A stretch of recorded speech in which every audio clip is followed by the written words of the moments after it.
And then ఇక other characters మీరు conceive చేసింది కానీ అది కానీ అప్పల్ సూరి క్యారెక్టర్ జగతి బాబు టోటల్గా ట్రాన్స్ఫార్మ్ అయిపోయాడు. జగతి బాబు అని తెలుసుకోవడానికి అతని కళ్ళు, ఆ తర్వాత అతని వాయిస్ వింటే కానీ అర్థం కాదు. మీ ఇంటర్వ్యూల ద్వారా నాకు తెలిసిపోయింది కాబట్టి, గెటప్ చూశాను కాబట్టి అయింది. కానీ నిజంగా ఎవరైనా కొంచెం కొత్త వాళ్ళు చూస్తుంటే కనుక అతను గుర్తుపట్టలేనంతగా ట్రాన్స్ఫార్మ్ అయిపోయాడు. మనకి జగతి బాబు కనపడకుండా మీరు అప్పల సూర్యునే మీరు కనిపించేలా చేయటం అనేది మీ కాన్సెప్ట్, మీ డిజైనింగ్ అది చాలా అద్భుతంగా చేసాడు. తను కూడా చాలా అవును సార్, మీరు అన్నట్టు అవునండి, మీరు అన్నట్టు అప్పల్ సూరి క్యారెక్టరే ట్రిగ్గర్ చేస్తారు సార్ కథకి.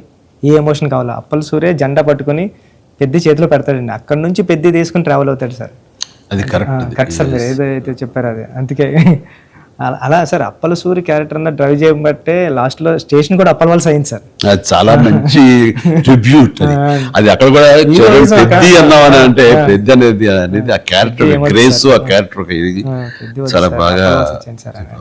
తర్వాత శివరాజ్ కుమార్ శివన్న ఆ క్యారెక్టర్ ఒప్పుకొని చేస్తాననటం అనేది ముందు అసలు ఫస్ట్ సక్సెస్ అది అదృష్టం నీకు. అంటే అంత మంచి మనిషి, అంత మంచి యాక్టర్, దాంట్లో ఒదిగిపోయి చేశాడు. చరణ్ని అదవాయించాలి, గదవాయించాలి, తిట్టాలన్నా సరే అంత స్టేజ్ ఉన్న వ్యక్తి. అతను అంటుంటే కూడా మనకి తండ్రి వచ్చింది కాబట్టి అది చాలా బాగుంది. అది జాహ్నవి క్యారెక్టర్, ఆమె క్యారెక్టర్ వరకు, ఆ సాంగ్స్ వరకు ఎక్సలెంట్. తర్వాత ఫైట్ కంపోజిషన్స్ కానీ అవి కానీ ఎక్సలెంట్. ముఖ్యంగా క్రికెట్ అనేది మనం గిమిక్గా చేయొచ్చు, అయిపోతుంది. కానీ కుస్తీ రెజ్లింగ్ అనేసరికి ఏమవుతుందంటే బాడీ ట్రాన్స్ఫర్మేషన్ కానీ దానికి తగినట్టుగా మనిషి మారిపోవటాన్ని అన్ని రకాల చేసిన ప్రయత్నాలు కానీ అది ఓవర్ నైట్ కాదు. చరణ్ ఇంట్లో ఎలా కష్టపడేవాడు, ప్రతిరోజు నేను విట్నెస్ చేసేవాడిని.